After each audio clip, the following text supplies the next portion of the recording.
Salut et bienvenue dans ce Firecast numéro 8. Donc nous sommes dimanche, j'espère que tu as passé un bon week-end. C'est le dernier podcast de la semaine. Donc voilà, petit bilan après une semaine. Donc ça fait une semaine que je fais des podcasts tous les jours.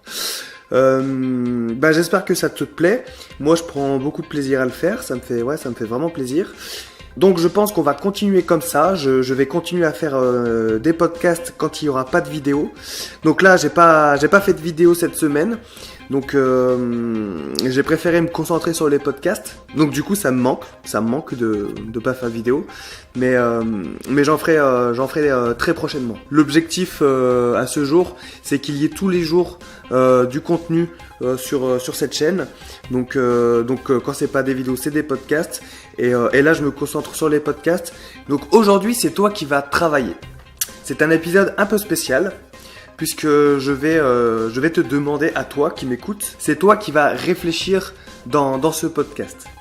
Je m'explique.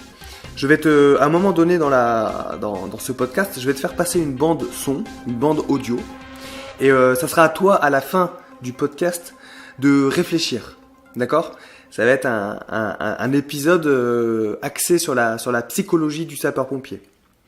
Donc j'aimerais que tu imagines, pour commencer, que tu es dans ta caserne, ou dans n'importe quelle caserne, on s'en fiche. Tu es dans ton lit, d'accord ? Tu dors tranquillement. Et là, à un moment donné, il y a une sonnerie dans la caserne qui te réveille, qui réveille toute la caserne, d'accord ? Donc toi et tes collègues sont réveillés, en sursaut. Donc tu descends dans la remise, d'accord ? Avant ça, tu t'habilles, bien entendu. Tu descends dans la remise et tu vois tous tes collègues qui courent de partout dans la caserne. Donc c'est vraiment l'euphorie. Donc voilà, tu t'équipes, donc ça part pour feu, tenue de feu. Tu montes dans l'engin et là l'engin part, d'accord ? Jusqu'à là tout va bien. T'arrives dans une petite rue. D'accord ? Enfin, le fourgon ou l'engin auquel tu es affecté arrive dans une petite rue.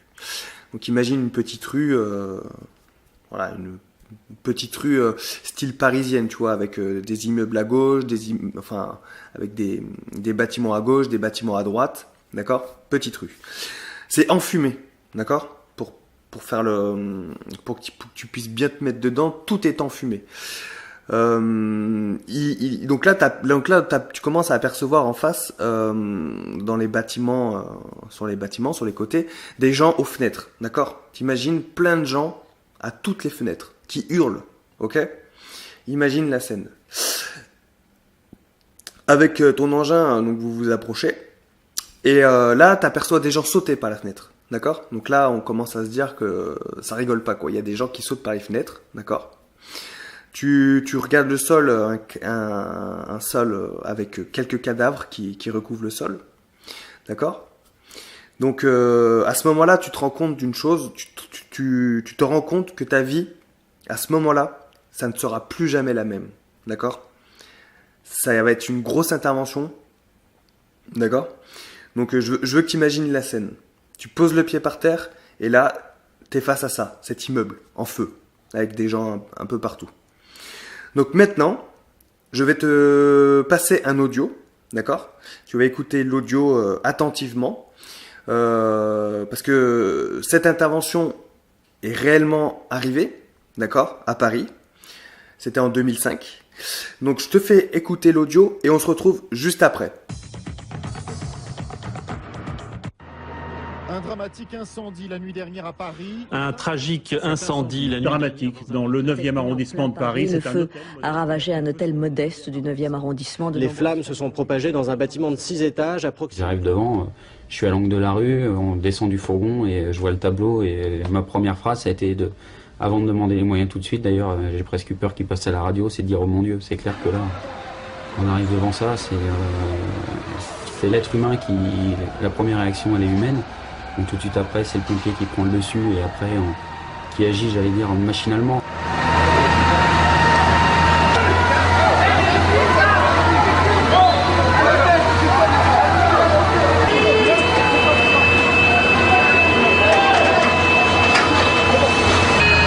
On a plus un petit peu les images qu'il y a eu, qu'on voit à la télé suite aux attentats à Bagdad ou quelque chose comme ça, c'est-à-dire plein de gens par terre, l'immeuble complètement en flammes, les gens peuvent vraiment pas sortir.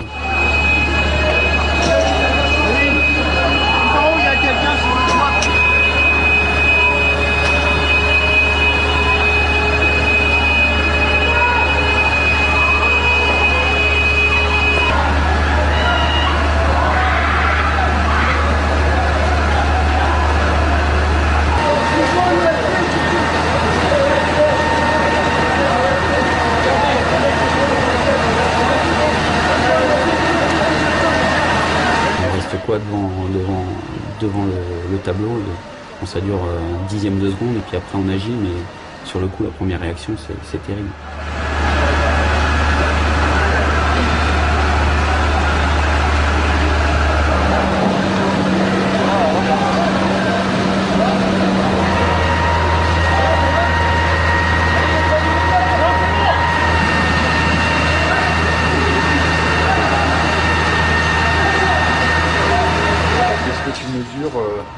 Ce que ça veut dire 58 sauvetages sur feu?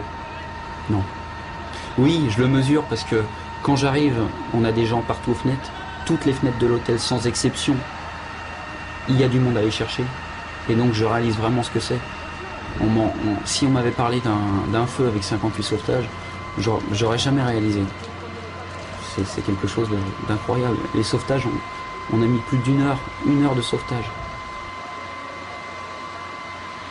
Je sais pas si ça donne la patate. C'est un sentiment, on a tous le sentiment d'avoir fait quelque chose de grand, mais malheureusement et heureusement, puisque le bilan humain qui est tellement lourd nous dit que bon, on est tous persuadés qu'on n'aurait pas pu faire mieux. De toute façon, les personnes qui sont jetées avant qu'on arrive, on n'aurait plus rien. Les personnes qui se sont jetées au moment où on arrive, qu'on n'est pas sorti des camions, on peut rien faire non plus. Et toutes les autres, on est allé les chercher. On est préparé physiquement, professionnellement parlant. On fait du drill toute l'année, on s'entraîne pour ça. Les sauvetages, on s'entraîne pour ça. Et la vie du pompier, c'est ça, sauver ou périr. Ils l'ont tous fait. Il y a eu 58 sauvetages.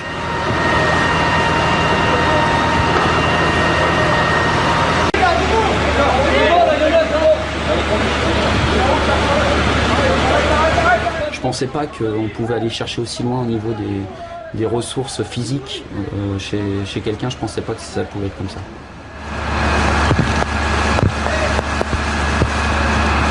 On dit sauver ou périr, c'est vrai, mais là ça prend vraiment tout son sens.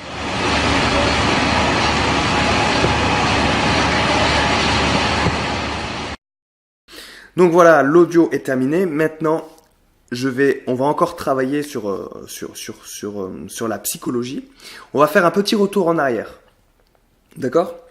Donc là, on arrive au moment où tu descends de l'engin et que tu te rends compte que ta vie ne sera plus jamais la même. D'accord ? Tu vois tous ces cadavres qui jonchent le sol, tu vois les gens sauter. D'accord ? Donc du coup, tu remontes dans l'engin, on recule. T'aperçois les gens aux fenêtres, les gens qui hurlent, tu vois, tu découvres un peu la scène.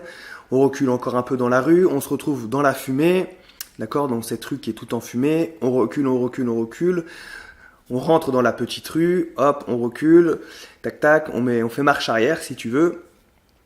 Là, on se retrouve dans la caserne, tu revois tes collègues courir un peu partout, c'est l'euphorie dans la caserne. On recule, hop, on se retrouve dans la chambre, la sonnerie qui sonne, t'es dans ton lit, et on recule encore un peu, tac tac, et là, tu te retrouves la veille, au soir, d'accord ? Donc la veille de cette grosse intervention, et t'es en train de préparer ta tenue, d'accord ? T'es en train de préparer tes bottes au pied du lit, tout ça. Et donc, on se retrouve à ce moment-là, d'accord ? La veille de cette grosse intervention, d'accord ? Donc je veux maintenant, à partir de maintenant, que tu sois prêt pour ce genre d'intervention, d'accord ? Qu'à chaque moment que tu prépares ta tenue, que tu te dises, ce soir, je vais vivre la plus grosse intervention, d'accord ? C'est aussi ça le métier de sapeur-pompier, c'est toujours être prêt.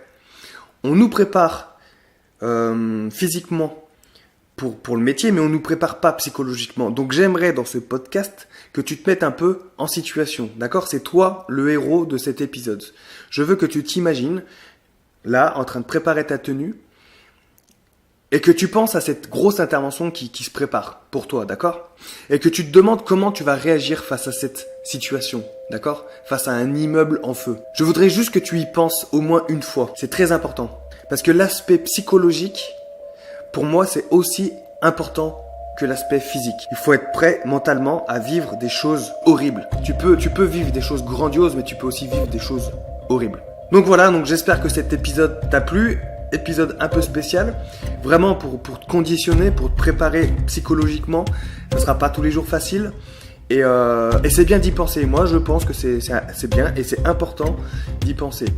Donc voilà, réfléchis bien à ça cette nuit et on se retrouve demain pour un nouvel épisode. Je te souhaite une bonne nuit, rompez et à bientôt. Ciao ciao.